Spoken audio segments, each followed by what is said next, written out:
नमस्कार मंडळी. मी निशांत आहे आणि निवडक उद्यमीच्या या आठवड्याच्या पॉडकास्टमध्ये पुन्हा सगळ्यांचं स्वागत. मागच्या एक दोन आठवड्यात असा हा विषय बऱ्याच वेळेला आम्ही चर्चेला होता, पण काही गोष्टी अशा घडल्या की म्हटलं हा प्रॉब्लेम दिसतोय का, किंवा आपल्याला तरी असं दिसतंय तर आपण बोलूया का त्याच्याबद्दल.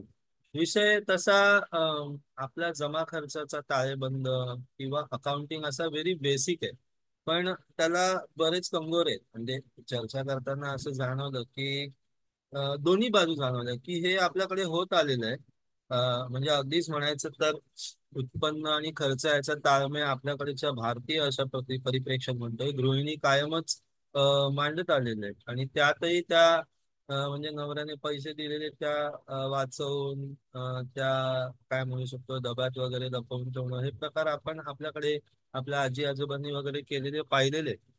तर त्यांच्याकडे हिशोब कसा तोंडावरती असायचा, आणि व्हेरी बेसिक स्किल आहे, एकदम इम्पॉर्टंट स्किल आहे, पण त्याचे शाळांमध्ये वगैरे शिकवलं जात नाही अनलेस तुम्ही काहीतरी वाणिज्य शाखेला गेलात आणि स्पेशलायझेशन वगैरे करायचं म्हटलं तर. पण खर्च, उत्पन्न आणि खर्च याचा ताळमेळ, आणि समजा हे छोट्या स्केलला, मध्यम आकाराच्या किंवा मग बिझनेसचाच विचार करायचा झाला तर लार्जर स्केलला, आणि जी आपली जर्नी असते व्यवसाय वाढायची किंवा वाढवत नाहीची, आपल्याला काम मिळालं की आपला महसूल वाढतो हे ते. आणि सुरुवातीला हे सगळं जमत असतं, छोट्या स्केलवर असतं ना, पण काम मिळत व्यवसायाचा आकार वाढला की बऱ्याच वेळेला हे मध्ये कुठेतरी गणतं, आणि फाउंडर्स किंवा बिझनेस ओनर्सना अक्षरशः बाहेरून कोणाची तरी मदत घ्यावी लागते, एवढं काय बोंबलतं. आणि दुसरा प्रकार असा आहे की असंही सुशिक्षित महिलांचं प्रमाण 6%च आहे, म्हणजे ज्या इकॉनॉमीमध्ये पार्टिसिपेट करतात.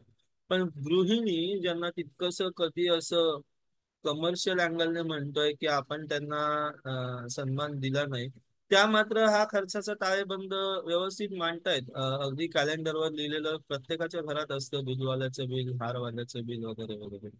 मग त्यांना जमतंय, आणि जे खरोखर व्यवसाय करू इच्छित आहेत त्यांना सुरुवातीला जमतं किंवा सुरुवातीपासूनच गणलेलं असतं. काय आहे हे? तर म्हटलं त्याच्याबद्दल बोलूया जरा. तर आजचा विषय एक हिशोब किंवा बेसिक अकाउंटिंग अशा अर्थाने आहे. तत्पूर्वी थोडक्यात जरा निवडक उद्यमी बद्दल सांगतो. निवडक उद्यमी हा उद्यमी मंडळींचा समूह आहे.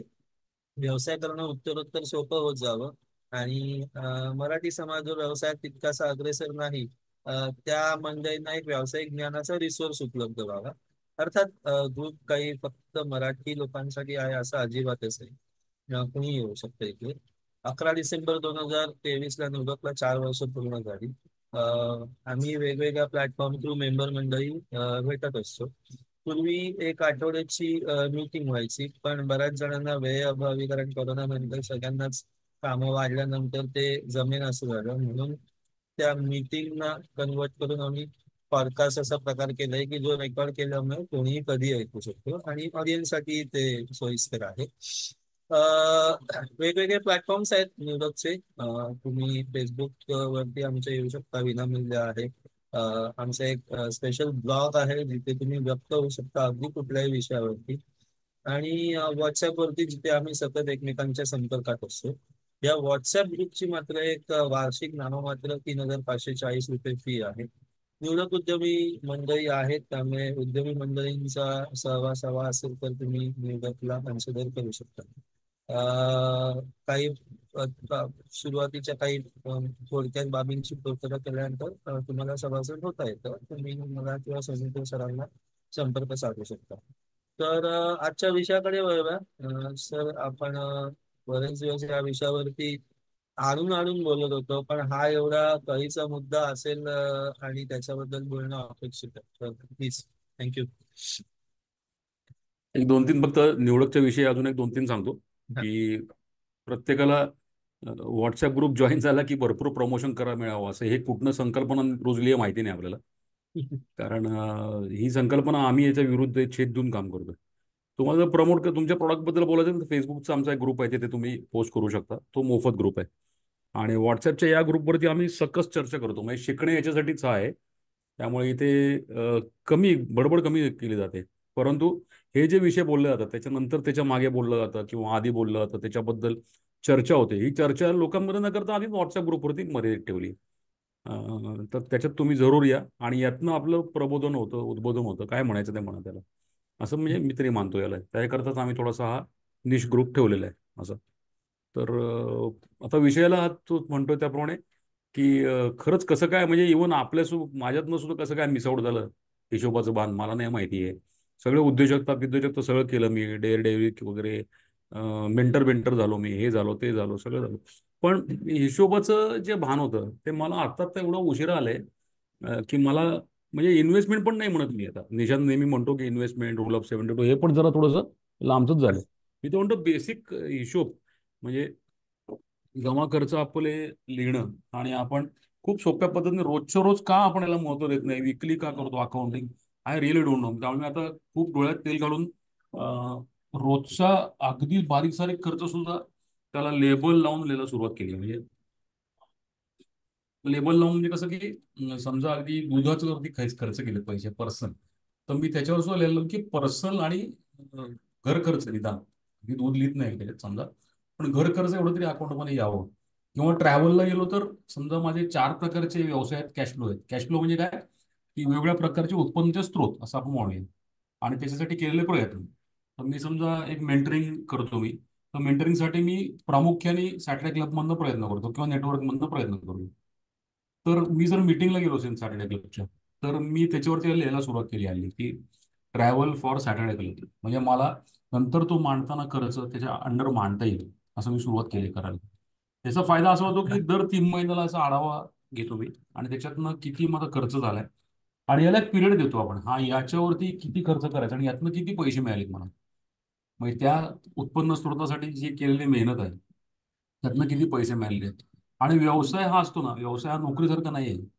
नोकरी म्हणजे कसं आपण पहिले आपले कष्ट विकतो आणि महिन्यानंतर आपल्याला पैसे त्याचा पगार मिळतो, म्हणजे आपली गुंतवणूक केली असते आपण कष्टाची. तशी व्यवसायात सुद्धा पहिले पैशाची गुंतवणूक करणं अपेक्षित आहे. असं नाही आहे की काहीच केलं नाही आणि व्यवसाय सुरू झाला, it is not possible. Okay, करू नये. त्यामुळे यातनं हे कर्ज भागत असतं आणि त्यातनं शिकायला लागतं काही वर्ष. आणि कदाचित पहिली पिढी त्यातनं शिकते म्हणून 3-3, 4-4चे वर्ष गुजराती लोक, मारवाडी लोक, त्यांची जी बनिया लोक आहेत ना, ते त्यांचे व्यवहार बघा कसे आहेत ते. त्यांचा रोजचा दिवस चुकत नाही. मागे एकदा स्मिता सोहोनींनी मागे पडता सिस्टीम बद्दल बोलले होते, मी पण बोललो होतो त्याच्याबद्दल. पडता सिस्टीम मध्ये त्यांच्याकडे पद्धत आहे मारवाडी, आणि ही नक्की सांगतो की मारवाडी घरामधनं गेली असणार आहे नक्की सिस्टम. की घनश्यामदाची बिर्ला म्हणजे दिवस आपला कितीला प्रॉडक्ट एक प्लांट आपण किती नाही पडता, यावरून ते पडता सिस्टम केलंय. पण मी नक्की सांगतो की घरात एक वाणी विचार करत असताना आजचा दिवस आपल्या कितीला पडला, हे 100%. कारण मी बघितलेलं आहे. प्रदीप कटारिया माझा मित्र जो आहे, त्याच्या घरी येतो तो, त्याचा 100-150 कोटीचा व्यवसाय झाला, तरी सुद्धा तो रोजचा हिशोब क्लोज करतो. रोजचा हिशोब, हा मशिनरीचा उद्योग आहे, रोजचा हिशोब क्लोज करतो, किती चाललंय कुठे चाललंय. सो आणि एक छोटं काम आहे ते, काय रोज केलं की काही त्याचा लोड पडत नाही, काही मोठं अनालिसिस करायला लागत नाही. आणि कुठल्याही अनालिसिसच्या बेसिसला हे छोट्या छोट्या कृती नोंदीन ठेवणे, त्याला हिशोब आपण म्हणूया. तर हे जाणवत नाहीये केलेलं. बरेच वेळेला बघतोय मी. आता आम्ही जेव्हा बघतो तेव्हा लोक हे बायपास करतात. इव्हन मी सुद्धा करायचो आतापर्यंत. आता सुद्धा मला कधी कधी अगदी एक नैसर्गिकरित्या एक कंटाळा येतो उगीच, की अरे हिशोबाचं काम ऍक्च्युली ते खूप इंटरेस्टिंग, रंजक आहे. आणि इंटरेस्टिंग खेळासारखं पण आहे, इट्स गेमिफिकेशन पण त्याच्यामध्ये आहे. नाही. पर्टिक्युलरली सॉफ्टवेअर इतके फास्ट आहेत ना, टॅलीज वापरत तसं नाहीये. मी आणि निशांत सुद्धा व्यापार वापरतो, मी व्यापार सॉफ्टवेअर वापरतो, खूप सोपं आहे. आणि बिझनेस ओनर करता बनवलेलं सॉफ्टवेअर आहे, त्यात कुठेही लेजर बिजर असले काही शब्द नाही कुठे. हम्म. कस्टमर वगैरे आपल्याला कळणारे शब्द आहेत पूर्ण. हम्म. आणि त्यांचे खूप व्हिडिओज पण आहेत व्यापाराचे. तर व्यापारासारखं आता माझ्याकडे अकाउंट लिहायला वेगळे सीए लिहितात अकाउंट, आणि माझ्याकडे एक मुलगी पण आहे, मला जी मदत करते अकाउंट मधले कामांना. तरी सुद्धा मी व्यापारामध्ये स्वतःसाठी लिहितो की दर 3 महिन्याचा गांडोळा घेण्याकरता हम्म. की काय झालंय बाबा, किती झालंय कर्ज. तर हे करायला पाहिजे. आणि याची सवय खूप लहानपणी लागायला पाहिजे असं मला तर वाटायला लागले. मी कायम विचार करत होतो की लहान मुलांमध्ये उद्योजकता कशी रुजवूया वगैरे. तर उद्योजकता रुजवायच्या आधी पहिले हिशोब रुजवायला पाहिजे. आणि आपलं घर हे सुद्धा एक व्यावसायिक युनिटच आहे ऍक्च्युली तसं पाहिलं तर. If you take it as a domestic unit of production, शेवटी घर खर्च बायकोला किंवा आईला भागवायचा असतो. तर व्यवसाय आम्ही जेव्हा सुरू करतो तेव्हा सांगतो की उजवी बाजूची फिक्स आहे, डावी बाजू फिक्स नाही. उजवी बाजू म्हणजे फिक्स, दुधाचं बिल द्यायचं, वाण्याचे द्यायचे, भाजी आणायची, सगळं लागतंच की. बायको मला कधी की चिडून म्हणते, तुम्हाला चारी डाव खायला तर लागतच ना. पण फॅक्ट आहे, फॅक्ट आहे ती. मला ही भाजी आवडत नाही, ती भाजी आवडत नाही, हे नखरे मी जेव्हा करतो तर ती म्हणते मग करायचं तरी काय नक्की. So, ते जे प्रश्न पडलेले सर, ते घर आणि व्यवसाय वेगळा नाही असं मला हल्ली वाटायला लागले. जर मुलांमध्ये जर उद्योजकता रुजवायची असेल, मारवाड्यांमध्ये का रुजत असेल, गुजरातीमध्ये त्यांच्या घरात दुकान बाहेर असतं आणि मागे असतं ते, तर तिकडच्या हिशोबच त्या घरात ती सवय कंटिन्यू होते. त्या बाई आमच्या खालती परिहार म्हणून आहेत, हे दुकान, मी बघितलं ती अगदी, की तिच्या मुलं लहान लहान होती, म्हणजे अंगावरती वाढणारी मुलं होती सगळी, तरी तिने आतमध्ये ते दुकानाच्या करून तिने केलेले. आता वेल्थ क्रिएट केली त्यांनी, हा भाग वेगळा. नुसतं इन्व्हेस्टमेंट हे ठीकच आहे, पण आधी तुम्हाला तो पैसा करण्याकरता त्याचं कसं गंमत चालली आहे आणि त्यातनं कशी मजा येते पैसे वाढल्यानंतर, हे आपल्याला कळतच नाही. हे बायपास झालंय. म्हणजे आपल्या घरामधली मुलं हे सगळं करतात, एमबीए फायनान्स करतात, पण त्यांना हे येत असेल असं नाहीये. पण आता मी ज्या कंपनी जातो ना, तिथे मी तिला सांगितलं की मला हे पाहिजे. अच्छा, मग तुम्हाला ते हे पाहिजे, तुम्हाला ते पाहिजे. म्हटलं अगं मला अकाउंट्स काही कळत नाही, मला फायनान्स कळतो होता. म्हटलं असं झालं. म्हणजे अकाउंट त्याची प्रत्यक्ष एंट्री लेजरमध्ये करायची का कुठे करायची मला नाही माहिती. म्हटलं बाबा, दॅट आय डोंट नो. मला एवढंच माहिती आहे की अमुक गोष्टीवरती किती पैसे खर्च झाले होते, त्याच्यावरती किती खर्च झाले, ते आपण डिटेलमध्ये लिहिलं पाहिजे. आता तू त्याच्यावरती बोलू शकतो दिशा. हो, म्हणजे आपली चर्चा झाली तेव्हा तुम्ही काही उदाहरणं दिली आणि त्या संदर्भाने बोलतो, कारण ते जरा माझ्यासाठी तो मिसमॅच किंवा डिस्कनेक्ट जाणवला. तुम्ही एक हेल्मेट वरती पेंटिंग करणाऱ्या व्यक्तीचा मला एक संदर्भ दिला आणि हेल्मेटमध्ये एक एका एस्टॅब्लिश ब्रँड त्यांचा त्याचा क्लायंट आहे आणि त्या व्यक्तीकडून सुरुवातीला ज्या रेटने ते त्याला रेट द्यायचा ऍज अ प्रिंट करायला आणि नंतर समजा त्यांनी अगेन्स्ट केल तो थोडासा रेट निगोशिएट केला असेल, पण काम मिळाल्यानंतर तुम्हाला खरं तर महसूल वृद्धी झाली तर तुमचं एक जर स्टँडर्ड तुम्ही एक ऑपरेटिंग कॉस्ट आहे तर काहीतरी दोन पैसे वाढतात आहे म्हणजे नफा वाढायला पाहिजे. पण तुमच्या बोलण्यातून जे तुम्हाला जाणवलं होतं की तो एक्सपेन्सेस वाढल्यामुळे ऍक्च्युली नफा कमी झाला.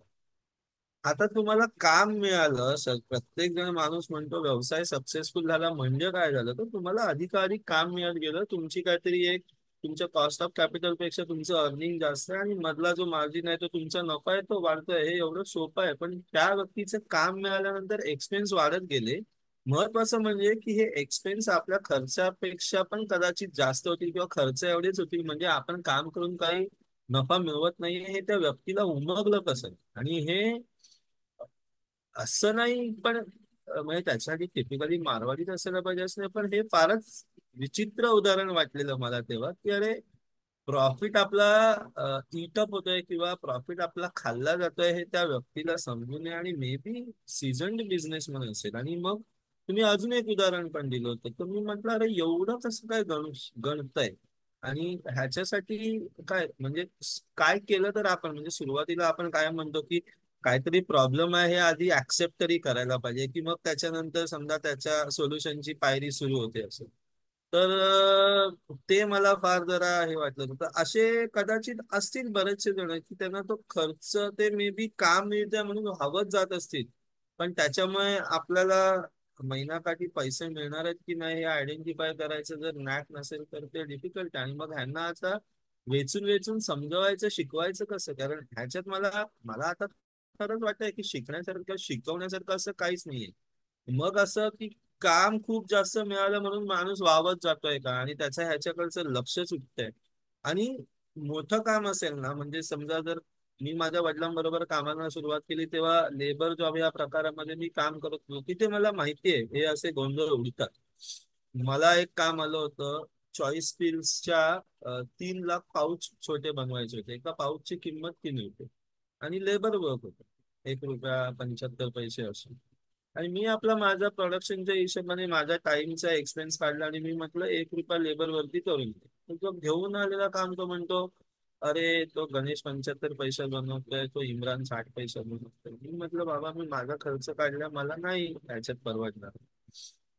आणि अजून दोघा तिघांची नावं दिली त्यांना ज्यांना मी ओळखत होतो आणि मला कळलं त्यांनी ह्याचं काम सुरू केलेलं आहे. 2-4 महिन्यानंतर त्यांना कारखाना त्यांचा छोटा जे काय होतं ते बंद करायला लागलं. याचा अर्थ असा की खूप काम मिळतंय, मी काम घेणार आहे, मी ती करणार आहे, पण माझा एक्सपेन्स किती होणार आहे, तो 10-15 पैसे वाचणार आहे की नाही त्याच्यात, ते त्यांना आयडेंटिफाय करताना. तर हे थोडंसं विलक्षण आहे. ते आम्हाला फक्त ऍड्रेस करायचं होतं. ह्याचं सोल्युशन प्रत्येकाने स्वतःच काढायचं. सौमित्र सर काही सांगतील त्याच्याबद्दल, पण मी कालपासून विचार करतोय की डिफिकल्ट कसं होतं एवढं. नाही, याच्यात मुळात काय आहे की जे मी म्हटलं ते मुळापासून तो जायलाच पाहिजे. अगदी आवाज होता ना निशांत? हो, हो, हो. आणि दुसरं काय आहे की हे जो तू दोन उदाहरणं घेतलीस ना आता, हा. त्याच्यामध्ये पहिलं जे आहे ना उदाहरण, त्या हेल्मेटवाल्याचं म्हणतोस तू, हम्म. तर त्याला त्याची केस अशी होती ना, पर्टिक्युलर तुला सांगतो. म्हणजे मी ओके. नेहमी हल्ली मेंटरिंग करताना पहिले काय करतो की ज्यांचे एस्टॅब्लिश आहेत, म्हणजे त्यांना माहिती आहे काय करायचं, असं हम्म. धरूया आपण. हम्म. जसं तुला माहिती आहे की व्हॅक्स वीक लेंथ एवढं होतं, तुला बेसिक त्याचं सगळं तयार आहे हो, तुझ्या, हो, कॅल्क्युलेशन त्याचं नॉलेज वगैरे. हो. मग ते तसं तयार असताना आम्ही नंतर ठरवलं होतं की एका पर्टिक्युलर ठिकाणी ती फ्रीज करायला पाहिजे. आपलं ओके. आपलं डेव्हलपमेंट आहे ना, हम्म. छोटंसं मायन्यूट डेव्हलपमेंट आहे की एक उदाहरण साधं घ्यायचं झालं तर माझ्या हॉटेलमध्ये मी राईस प्लेट विकायची ठरवली होती समजा. आणि माझ्या हॉटेलमध्ये संध्याकाळी नाही राईस प्लेट चालत, मग मी संध्याकाळी वडापाव विकतो हम्म. आणि रात्री मी पंजाबी खाणं विकायचो आणि राईस प्लेट पण विकतोय रात्री. हम्म. असं मी ठरवलं की कॉम्बिनेशन करून दिस इज फिक्स्ड. हम्म. मग मध्ये मध्ये ना 50 वेळा एक्सपेरिमेंटेशन करणं बरोबर नाही. असं बरोबर. म्हणजे कोणी सांगितलं की नाही तुम्ही बंगाली मिठाई पण ठेवाल का, तर आपण नाही म्हणायला पाहिजे, नाही इकडे हे पण मिळेल ते पण मिळेल, असं उद्योजक खूप गडबड करतात. हा. खूप बरोबर. खूप खूप गडबड होते. ही हम्म. पहिलं करा पाहिजे, फिक्स करायला पाहिजे आपली. त्याला मी चक्क हल्ली काय करतो, त्यांना तिकडे एक फ्रीज काढून देतो, दिसतो दाखवतो. फ्रीज म्हणजे काय, फ्रीज. आता तुमची प्रॉडक्ट रेंज फ्रीज झाली, बरोबर. आता नो मोर डेव्हलपमेंट. खूप त्याचं हो. असं अंगात येत असतं, करायचं हे करायचं ते करायचं, पण ती हा. उभं ते हा. ऍडिज इंटरेस्ट सगळं ते आपल्याला थांबवायला लागतं. आणि तिकडे हा. ही खूप खूप डिफिकल्ट काम आहे. हो, आणि हो. आपलं तेच शिकवलं असतं, आपली जी रग असते ना, ही हा. रगच एक प्रकारची अशी बरोबर. पैलवानाला हो, पैलवानची जी रग असते ना, ती हो. काही वेगळी नाही. त्याला आपण उद्योजकता फुकट गोंडच नाव दिलेलं. तीच रग आहे. हो, हा? हो. एखाद्या तरुण मुलाला किंवा तरुणीला तरुण हवा असं वाटणे, तरुणाला तरुणी हवीची वाटणे, ही जी रग आहे ना, ही सगळी तीच ऊर्जा आहे ती. काही हो, वेगळी हो. नाही. बरोबर. सगळी ऑल ऊर्जा इज सेम. हो, हो. तर ही जर तुम्ही जर सुज्ञपणे जर हिशोब आणखीन त्याच्यात जर विचवलीत ना हम्म. पहिल्यापासून, तर हम्म. तुमच्याकडनं असा विचारच होणार नाही. बरोबर. असा विचारच होणार नाही. हम्म. 99% मारवाडी लोक असा विचार करत नाही. त्याचं कारण त्यांना ते भान आहे. हा. घरापासूनच बनियागिरी केली, तू म्हणतोस ना युनिट इकॉनॉमिक्स जे म्हणतोस हो, म्हणजे, unit economics. Unit economics is बारीक सारे व्यवहार रे. हो, चिंदीगिरी थोडक्यात हो, आपण ज्याला हिणवतो, हो, हो. चिंदीगिरी करतो काय, अरे चिंदीगिरी शिका करायला. हा? करायला शिकायला पाहिजे आपण. काटकसर त्याला म्हटलंय गांधीजींनी. आत्मकथेमध्ये आत्मकथा जी आहे ना गांधीजींची, तर त्याचं खूप महत्व दिलेलं आहे हिशोबाचं. त्यांनी अगदी सुरुवातीपासून शेवटपर्यंत रोजचा हिशोब लिहिला. रोजचा हिशोब गांधीजी द्यायचे शेवटपर्यंत. सो एक जनरल महत्व असतं, कारण शेवटी बनी होते ना ऍट कोर. ही वॉज हम्म. बनी ऍट कोर. हम्म. सो मला जायचं कुठे, तिकडे जायचंय परत, की सुरुवात करताना फ्रीजिंग करायला पाहिजे. हम्म. आणि फ्रीजिंग केल्यानंतर पुढचं मी तुला त्याच्या व्यक्तीचे सांगतो की त्याच्याकडे जी रेंज होती, त्याचे एक गिरेक होते, 3-4 गिरायक होती. हम्म. एक लेसर वेल नोन होते, जे त्याला चांगला रेट द्यायचे. समजा हम्म. एक 150 रुपये रेट धरूया आपण एका ओके. गोष्टीचा. आणि त्याचा हम्म. उत्पादन खर्च होता 120 रुपये, असं हम्म. धरूया सगळं. हम्म. उत्पादन खर्च म्हणजे मॅन्युफॅक्चरिंग मधले मटेरियल आणखी त्याच्यावरचे होणारे खर्च अंदाजे. हम्म. हा हा खर्च 120 रुपये होता. तर हे लोक त्याला 155 रुपये द्यायचे. आणि एक नामांकित कंपनी, पण नाव नको घेऊया, एक हम्म. नामांकित कंपनी त्याला म्हणली की मी तुला 129 रुपये देतो, पण मला क्वांटिटी एवढी पाहिजे. हम्म. हा मला एवढी क्वांटिटी घेऊन, किंवा त्याचं नाव मोठं होतं. हम्म. तर आम्ही असं मिळून ठरवलं की काही दिवस याला आपण घ्यायचं, कारण आपल्याला त्याचं नाव पाहिजे. बरोबर. काही बरोबर. दिवस त्याचं घेतलं. मला प्रत्येक पिक्चरमध्ये अमिताभ बच्चन नाही परवडणार ना. हम्म. एका पिक्चरमध्ये अमिताभ बच्चन घेतला, लोकांना कळलं की सौमित्र गोटीकरच्या मूवीजमध्ये अमिताभ बच्चन असतो, मग इतर लोक पण येतात. फॉर हम्म. एक्झाम्पल, हम्म. हे थोडंसं मार्केटिंग ओरिएंटेड घेतलं. बरोबर. बरोबर. नंतर अमिताभ बच्चनला स्टॉप करायला पाहिजे, कारण माझ्या खर्चाला परवडत नाही. मी मराठी सिनेमा काढतोय, मला परवडणार हा. ना अमिताभ बच्चन. बरोबर. बरोबर. ओके. तर हा जो विषय आहे ना, हा विषय तो ती व्यक्ती वावत गेली नंतर. मग नंतर 3-4 महिन्यानंतर आमच्या बीवायस्टीत काय गंमत होती, बीवायस्टीतलं मेंटरिंग फुकट आहे. हा. पैसे पडत नाहीत ना त्याला. हा. त्यामुळे त्याला जेव्हा पाहिजे तेव्हा तू विचारतो, नको तेव्हा फाट्याला मारतो आम्हाला. हम्म. हा. आणि मग तो एका गेट टुगेदरला भेटला, कसं चाललंय, तो म्हणला हम्म. सर लय काम आहे माझ्याकडे. हम्म. हो का. स्टील बोर्डनी सर पाचपट ऑर्डर दिली. मी नाव घेतलं चुकून आता, त्या कंपनीने पासपोर्ट ऑर्डर दिली म्हटलं तू. मग पासपोर्ट ऑर्डर दिली म्हणजे तो धोका आहे ना. जसं तुझ्याकडेच विचार कर ना, तू तुला एखाद्या एमएड कंपनी पासपोर्ट ऑर्डर दिली, धोका आहे तुला.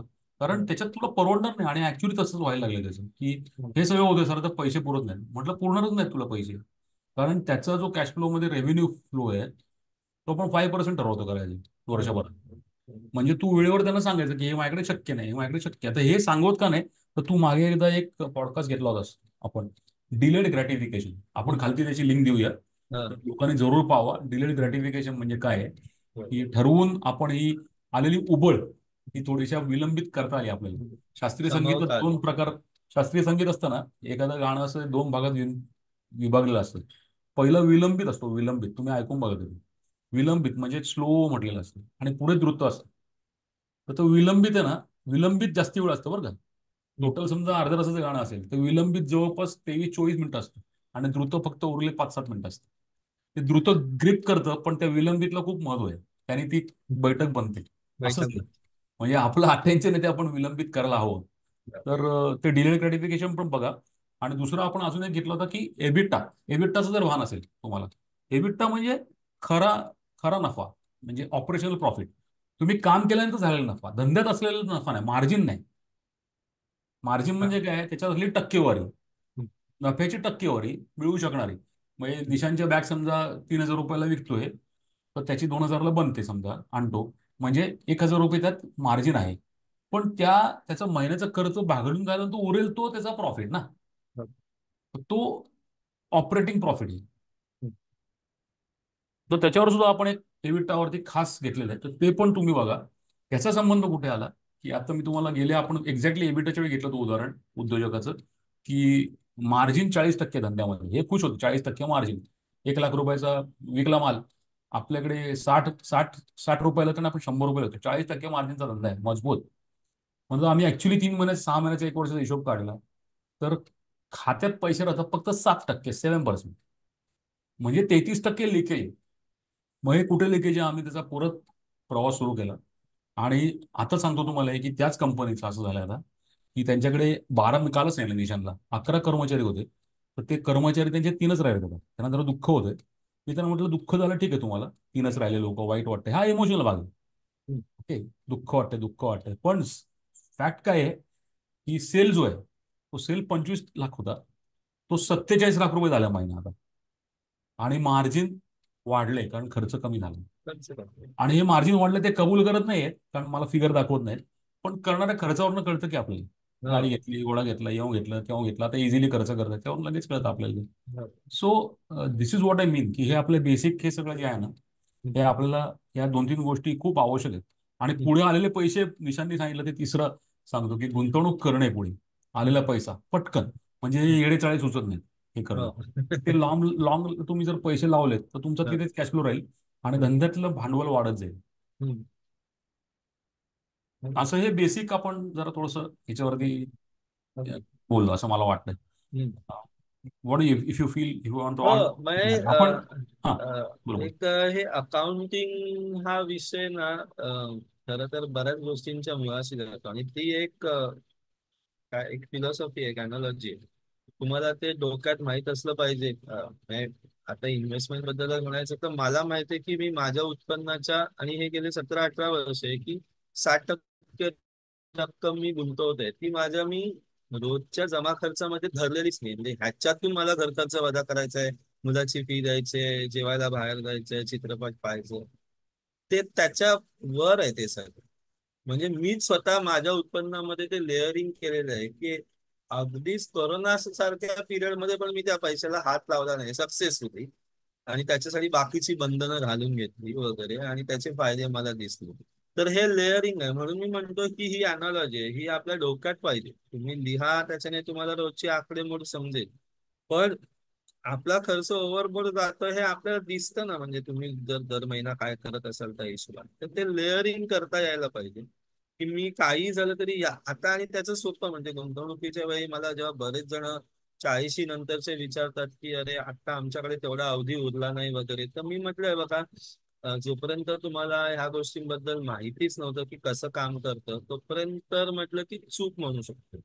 माहीत झाल्यानंतर जर तुम्ही त्याच्यावरती ऍक्टिव्ह डिसिजन नाही घेतलं तर तो गुन्हा ठरू शकतो. पण मग तुम्ही तुमच्या मुलांसाठी करा, आणि त्याचा ऍक्च्युली एन्डोमेंट इफेक्ट प्रमाणे फायदे आहेत.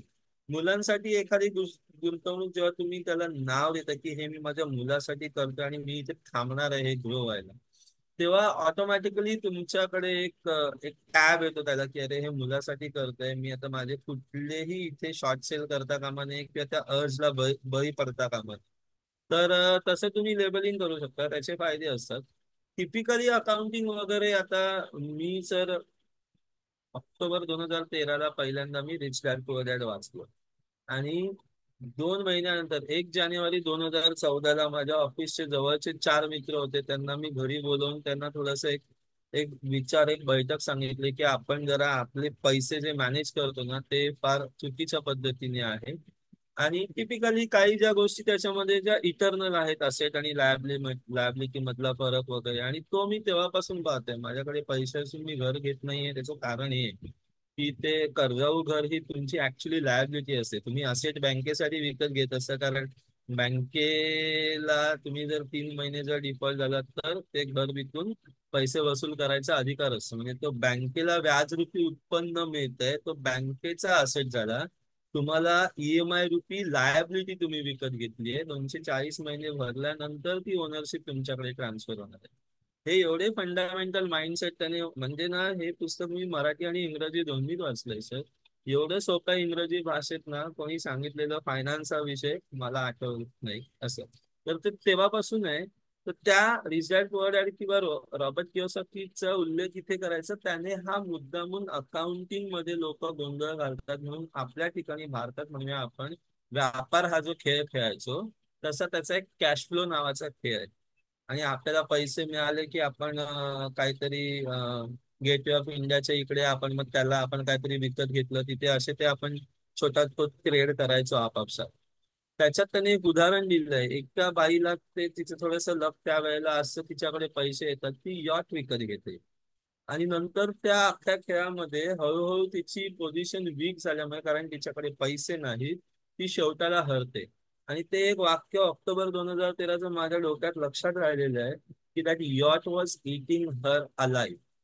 म्हणजे जागतेपणी त्या यॉट साठी तिने जो काय खर्च केलाय त्याच्यामुळे बाकीच्या गोष्टींसाठी तिच्याकडे काही घर खर्चासाठी सुद्धा पैसे राहत नव्हते. आणि त्याने तो खेळच तसा बनवलाय की लोकांना घरचं अकाउंटिंग समजायला पाहिजे, घरचा जमा खर्च समजायला पाहिजे. तो ऑटोमॅटिक जर तुम्ही काय व्यवसाय करणार असाल तर तो माइंडसेट तिथे ट्रान्सफर होणार आहे. तर हे असं आहे. आणि म्हणून मी विरुद्ध बाजूने म्हटलं की गृहिणींना आपण तसं व्यावसायिक हिशोबाने महत्व दिलं गेलं नाही भारतीय परिप्रेक्षात. पण रोज नवऱ्याकडून मिळणाऱ्या पैशात घर खर्च चालवून त्याच्यातले वाचवून डब्यात घालून वगैरे ठेवणं, आणि that's like a reserve cash. तर हे सगळं त्या लिलया करतायत. मग गणताय कुठे? समोर तुमच्याकडे एक्झाम्पल तर आहे, तर तुम्ही रोल मॉडेल बाहेर कशाला शोधायला जाता? असं तर अकाउंटिंग इम्पॉर्टंट सब्जेक्ट आहे, मुलांना शाळेत शिकवत नाहीत. शिकवणं मला नाही वाटत एवढं काय आपली शिक्षण पद्धती बदलेल. तर आपण म्हणजे मी नाही, करोना आपणच काळात काहीतरी आताच आपणच काहीतरी इनिशिएटिव्ह घेऊया. मी करोना काळात आता आता माझा मुलगा 9वीला आहे, समजा 3 वर्षापूर्वी तो 6वीला होता, तेव्हा मी त्याला इन्फ्लेशन म्हणजे काय, रूल ऑफ 72 कसं काम करतो, कंपाऊंड कसं होतं, 18% म्हणजे दर 4 वर्षांनी संपत्ती दुप्पट होणार आहे हे तो लोकांना सांगू शकतो. आणि 2-3 दिवस मी त्याला फक्त कागदावरती आकडेमोड लिहून दिली. तर हे करायला लागेल. म्हणजे sine square theta plus cos square theta is equal to 1 हे काय तुम्हाला रोजच्या दैनंदिन आयुष्यात येत नाही, पण अकाउंटिंग शिवाय दैनंदिन आयुष्यच पुढे जाऊ शकत नाही.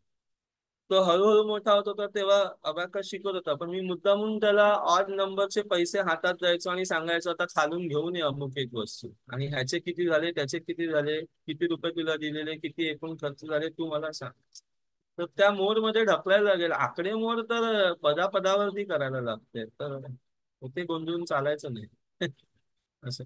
आपल्या लेवलला आपण अजून एक गोष्ट करायला हवी की आपल्या धंद्याच 3-3 महिन्याचं आपण बघायला पाहिजे. तर डिटेलमध्ये कुठे पैसे गेले ते लिहिणं, आणि शक्यतो कॅश खर्च न करता हम्म. गुगल पे वरून वगैरे करा. आणि प्रत्येक हम्म. वेळी लिहिताना लिहायला सुरुवात करू. मी केलं सुरुवात हम्म. की जाणारा पैसा, अगदी उबरचं पेमेंट करताना सुद्धा ते कष्ट तर थांबवून लिहायचं ते.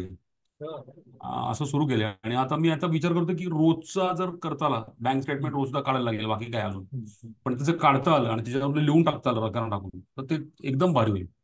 हो. तर त्यांनी आपल्याला एक जाणीव तर होईल, फ्रस्ट्रेशन होईल, आपण इरिटेशन निर्माण होईल. हे इरिटेशन निर्माण झालं असं आमच्या हेल्मेटवाल्याला तर त्यांनी हे चूक केली नसती म्हणजे. आणि तो तयारच होत नाही माझ्याबरोबर बसायला. मी त्याला सांगतोय आता दुसरा अजून एक आहे बरं का, अजून एक माझ्याकडे कारखानदार आहे. अशी तुला गंमत सांगतो. अजून एक एक्सपोर्टचा मोठा व्यवसाय आहे. पहिल्या वर्षी 36 लाखाचा व्यवसाय होता.